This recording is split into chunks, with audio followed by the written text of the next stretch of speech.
Tonight, a woman who claimed to offer immigration advice has now been charged following a CBC News report.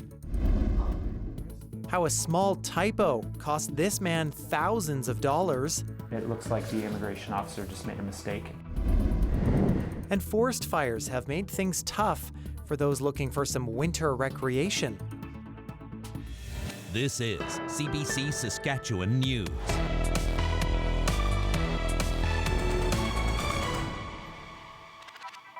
It is Thursday, January 15th, and the CBC Saskatchewan News starts right now. I'm Ethan Williams. Thank you for joining us. A CBC News investigation appears to have resulted in charges for a woman at the center of a family's immigration nightmare. She allegedly took thousands from them after claiming to offer immigration advice. Alexander Kwan has our top story. Ting Ting Bao had a dream, one that she believed would come true thanks to someone she thought was an immigration consultant. I can work here and take my daughter, come here, live here, and my daughter can go to school in Saskatoon. Bao paid June Sue $40,000 in exchange for immigration advice. It turns out Sue, who operates out of this building in Saskatoon, was not actually a licensed consultant, and the advice she gave led nowhere. Bao used her life savings, plus the money her father left her, to pay for Sue's consultation. Last year, when CBC News shared Bao's story, it had already become clear that dream was turning into a nightmare. Broke, frustrated, and angry, Bao and her family returned to China. She lied to us, and she disappeared. Now Sue has been charged, the result of CBC News' reporting. The government says that Sue was providing immigration services without a license, and it's the first time a charge like this has been laid in Saskatchewan. I certainly didn't predict fast, swift action with teeth. One expert says laying charges should help others in the future. Was by laying charges, by putting resources up front right away, you prevent reoccurrence of the same thing by others, as well as helping the affected family. Bao is still in China. She was not immediately available for an interview. In a statement provided to CBC last year, Sue alleged that Bao had damaged her reputation and that she simply serves as an assistant for her husband, who is a licensed consultant. If convicted, Sue faces a maximum fine of $750,000 or a sentence of 2 years in prison. She is set to make her first appearance in Saskatoon Provincial Court next month. Alexander Kwan, CBC News, Regina. Meanwhile, a Saskatoon father says he lost a month's pay and health benefits because of a typo on his work permit. The mistake has since been fixed, but he says the damage can't be undone. Ashwarya Duda has that story. I feel terrible. I feel bad. A small typo had big consequences for Ernest Odionu. He says he did everything right, trying to secure his family's future in Canada. Odionu applied for a spousal open work permit linked to his wife's education, and he included their son's application too. At first, everything looked fine. And all were approved. But when the physical permits arrived, the issue was impossible to miss. His wife's permit was valid for 3 years, so was their son's, but his had already expired. It has taken a toll on me financially, emotionally. Odionu's employer placed him on leave without pay, and his medical benefits paused. My kids, the other time they felt ill, and I needed to get something for them, so I had to go and look for money. I had to go and borrow money. Odionu started calling Immigration, Refugees and Citizenship Canada, submitting web forms and reaching out through his local member of parliament. Finally, he says someone from IRCC acknowledged his concerns. I think she looked at my file and said, wait, like something is wrong somewhere. Your validity date wasn't correct. This lawyer says while errors happen, this one is unusual. It looks like the immigration officer just made a mistake in issuing the document for one of the family members, and gave them a document that's basically good for 1 day, which isn't that useful. Odeonu's permit expiry date has now been extended to align with his wife and child. Odeonu is still waiting for the physical permit to arrive so he can finally return to work. Ashwarya Duda, CBC News, Saskatoon. Prime Minister Mark Carney met with business and political leaders in Beijing Thursday. It was his first full day in the Chinese capital, and he and his delegation have already signed a series of new agreements. This is indeed a very important meeting and the most auspicious start to the new year and to a new era of relations between Canada and China. Among the memorandums of understanding signed by Carney and his ministers include a new economic roadmap laying out a plan to boost trade, an agreement to cooperate more on clean and conventional energy, as well as resource development. Another aims to boost tourism between the two countries and increase the export of Canadian pet food to China. But no deal has been reached yet on lowering tariffs on Canada's agriculture sector. Carney meets with President Xi Jinping on Friday. A missing Regina mother is now believed to be dead, and police are renewing their request for information to help locate her. Nikita Jade Harris was last seen in October 2023 and last heard from about a month later. Regina police say she was later reported missing in April of 2024. Despite a months-long investigation, police say there have been no new leads on Harris's whereabouts. Police shared a statement from Harris's mother at a news conference Thursday. She is a mom, a sister, a granddaughter, a niece, and a daughter. She dearly loves her daughter and would not intentionally leave her in Regina. She is dearly missed, and we need to bring her home. We need your help with this.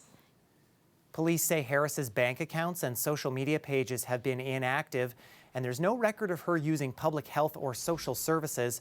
Harris is described as 5 feet 5 inches tall, 150 pounds, with hazel eyes and a number of tattoos. She has a pierced septum and changes her appearance frequently, wearing various colored wigs. Harris had black hair at the last time she was seen. Police are asking anyone with information to contact them. A language professor at First Nations University is upset that only beginner classes are available in the Anishinaabe language program this semester. Lorena Lynn Cody says there are no classes scheduled for the fall. She says the only language now with a degree option is Cree, and other languages are not being taught at higher levels. Cody says administrators told her there's insufficient enrollment and funding for the course. Languages are important. They're important to our way of life, to our culture, to our ceremonies. Without language, we have nothing. You know, it's our life. It's our lifeblood. You know, and without them, we lose everything. The Anishinaabe certificate program has been reduced to just 5 classes. CBC News has not yet received a response from the university. Saskatchewan's French language school division says a room at Saskatoon's Francophone Elementary School remains closed after a part of the ceiling collapsed this week. And as Jeremy Warren reports, it's not the first time concerns have been raised about the aging building. A portion of the ceiling fell into the library of a Saskatoon French school, and parents are concerned for their kids' safety. It happened Monday at Pavilion Monique Rousseau, the only Francophone elementary school in the city. The school says no students were there at the time and no one was injured. The French School Division confirmed a piece of ceiling fell into the library but did not confirm how big it was. The school division says inspectors deemed the library safe and are now looking at the entire building as a precaution. The library is closed until repairs are complete.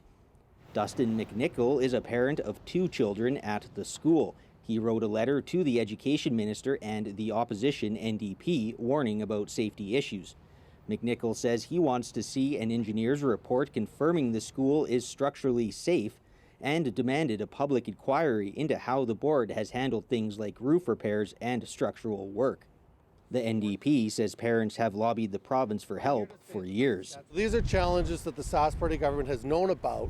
They don't appear to care, they haven't listened, and they haven't taken any action to support this school community. The Ministry of Education says the French School Division is responsible for allocating funding for maintenance and repairs. The Francois Parents Association has raised concerns about the building's condition for years. An association petition in 2023 warned officials about it and asked the province for a new Francophone elementary school in Saskatoon. The school briefly closed that year due to rain leaks damaging the ceiling. Jeremy Warren, CBC News, Saskatoon.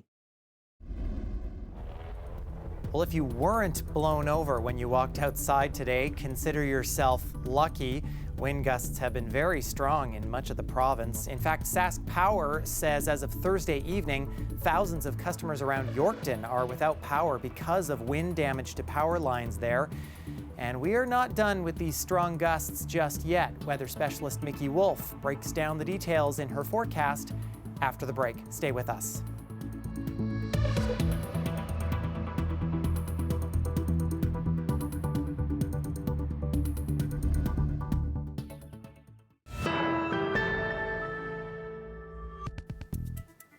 Welcome back. A 3-day gang prevention symposium is underway in Prince Albert. It brings together police, outreach workers, and families to learn about gang reduction.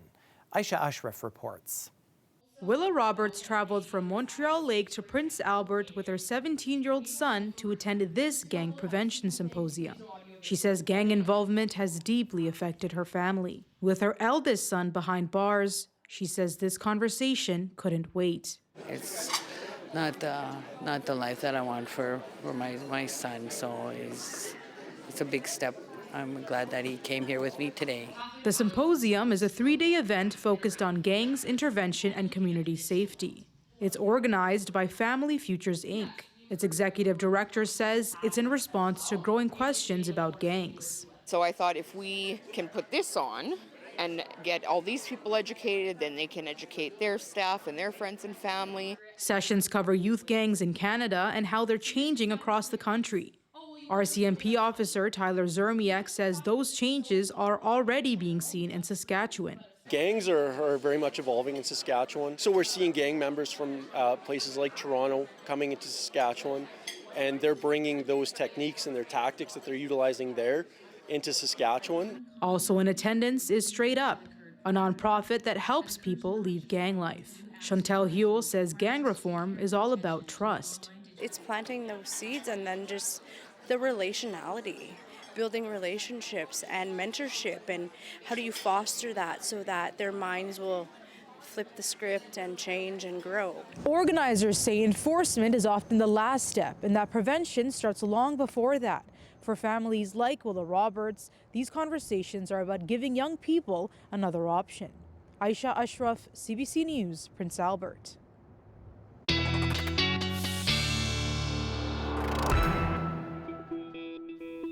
And weather specialist Mickey Wolf joining us now. The type of day where the wind is blowing so hard, Mickey, it almost takes your breath away when you're walking outside. It definitely takes your breath away, Ethan, and if you're wearing a hat, it probably took that away too, especially if you were in southern and central Saskatchewan. We still have an active wind warning across a lot of the province. Let's take a look at that right now. Environment Canada has issued a yellow level warning for most of southern Saskatchewan and a good part of the central region as well, even extending up into the Churchill region for Buffalo Narrows. We are seeing those winds gusting up to 100 kilometers an hour. That is going to continue into tonight, and we're taking a look at these wind speeds currently. We're seeing that strong gusting for Swift Current and Regina, almost up to 100. Things are starting to diminish a bit for Saskatoon, where we saw gusting up to 90 earlier in the day, and still quite strong in La Ronge as well. And with these windier conditions, we've also seen warmer conditions, especially yesterday. These were some of the records that were broken across the province. The oldest record broken here was for La Ronge with 6.4 degrees as the new high, and Maple Creek was the warmest with that high of 15.4 degrees, beating the record from all the way back in 2008. And we're starting to see those temperatures finally cooling down for south and central Saskatchewan and up in the north as well. These were our daytime highs today, just hovering in those low single digits, just up to that 6 degrees for Meadow Lake. Let's take a look at the next few days, folks. We've got a low pressure system. It's making its way into Ontario, but we are still seeing a little bit of flurries as as it makes its way out of the prairies. We've got a high pressure system moving into the province for Friday overnight into Saturday before a low pressure system is right on its tail, and we've got another high coming in Sunday. But what will that mean for snowfall? Well, until Friday afternoon, we're seeing just up to 4 centimeters for Hudson Bay. So you can see East Central and the Southeast is getting most of the snowfall, and it's just up to 2 centimeters, potentially up to 4, just up there in Hudson Bay. And then as we get into Saturday, overnight into Sunday, we might see up to 8 centimeters, and we're starting to see a bit more in that Southwest and West Central part of the province as well. In the north, we are seeing that gradual snowfall again, but we are going to see more significant numbers as we get into Sunday, potentially up to 11 centimeters for Pelican Narrows and Wollaston Lake. Now, here are wind gusts. We're seeing those strong gusting continuing into the evening, especially for southern Saskatchewan. Even midday tomorrow, we're still seeing gusting up to that 60, 70 kilometer an hour range before things start to taper off a bit by Saturday. We've still got wind chill to contend with here too, folks. Things are starting to feel cold again in the mornings. We could see that reflected in our week-long forecast here for Regina. Things are starting to cool down more towards normal temperatures. We will have some breezier days to contend with into Monday before things start to calm down a bit wind-wise. Similarly for Saskatoon, we're seeing those colder temperatures again, especially overnights with that breeze calming down. So Ethan, maybe no hats for tomorrow unless they're secured tightly to your head.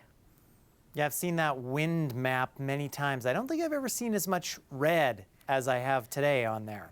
Yeah, it's looking pretty seasonal, Ethan. I'm ready for it to go back to blue, personally. Yeah, same here. Okay, thanks, Mickey. Thank you. Well, during a normal winter, and when it's not as windy, many on the prairies are outdoors, making the most of the cold and maybe the wind. But after the forest fires last summer and poor snow conditions months before that, those who make winter recreation happen are now facing challenges. Eric Westhaver reports. A winter in the north often means time on the trails. There are hundreds of kilometers of paths throughout the bush. But in places hit by wildfires, enjoying this winter has been tough. John Trumbley helped start the Border Explorers snowmobile group in the 90s. The group looks after 20 kilometers of sled trails each year, but this winter is different. Every trail we've had to look at so far has massive amounts of damage. Trumbley said volunteers have been out and made some progress, but even after weeks of work, some areas still aren't passable. We're way behind. It's taking us probably I couldn't even guess 10 times as long, at least. Leslie Beck is the organizer of Wakatoan Trails, which focuses on snowshoeing, scenery, and history walks. They plan to expand this winter. That's now on hold. We lost an entire area, like right from Flin Flon to Baker's Narrows. Like if you just take the old highway from town to Baker's, that area is all lost. About 6 of the Flin Flon Ski Club's 28 kilometers of trails were hit by the fire, wrecking buildings and bridges. Club president Dean Grove said he was surprised at how much the area has changed, but he's optimistic. Positive, I guess. It's opened our eyes to maybe some changes we could make to the trail that might improve it going forward. Snow has been an issue too. There hasn't been enough of it outside of a blizzard in October. That's left trails hard to groom. Fire being the most prominent, but there is lots of damage even done by the snowstorm, more than we would have anticipated. Many burned trees are still standing but can fall at any time, meaning a hazard for anyone underneath. It'll take a long time for the forest to grow back. We are looking at probably 30, 40 years to bring back those forests that have been burnt out. But there are signs of hope. We walked it 2 weeks after we came back, and already some growth was coming back on the trail. So it's pretty amazing actually how nature bounces back. The work is nowhere near done, but neither are the volunteers. All 3 groups plan to keep working, and the Border Explorers and Ski Club will even host events later this winter. Eric Westhaver, CBC News, Flin Flon. You're looking at a sky-high spectacle involving big risk and a whole lot of nerve. In the heart of the Julian Alps in northeast Italy, these winter sports enthusiasts are taking on a 350-meter-long sloping course of jumps and obstacles, all of them built on a rocky ridge more than 2,000 meters high and just 1 meter wide at its narrowest point. It is a heart-stopping slide along the rooftop of the world. Among those taking on the challenge is a member of Italy's Olympic team ahead of the Winter Games on their home soil next month. Stay with us. We're back after the break.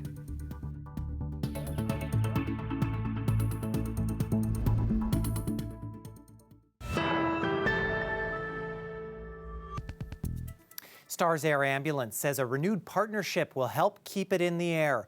Nutrien is adding $4 million in new money for the service. One man whose life was saved by Stars after a farming accident in 2015 says he knows the value of it. He was able to meet the crew who responded to his accident.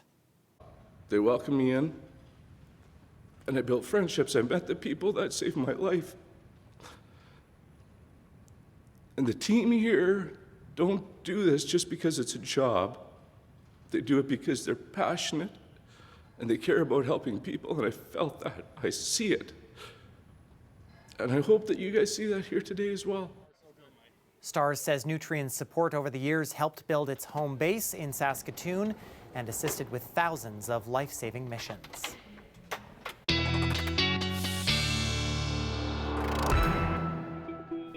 Mickey's back now with the final look at the forecast. Hopefully the winds will come down a bit.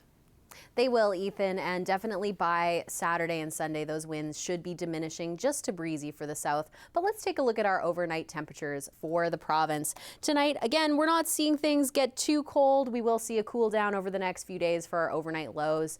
We've got a little bit of chances of flurries, especially near the Manitoba border, and certainly some snowfall up in the north. We should see 2 to 4 centimeters in some of these areas overnight. As we get into the morning tomorrow, we will see somewhat of a warm-up across the Churchill region and the far north as we get into the noon hour. And those winds in the Churchill region should be diminishing by the time we get to that evening commute. As for the south and central regions, we are going to see somewhat of a warm up tomorrow. Again, you can see those winds there, folks. Those should be gusting just up to 70 kilometers an hour for the south, which is an improvement on what we saw today, and hopefully those warmer temperatures make things a bit more bearable, Ethan. So we've just got a few more windy days ahead of us before things calm down.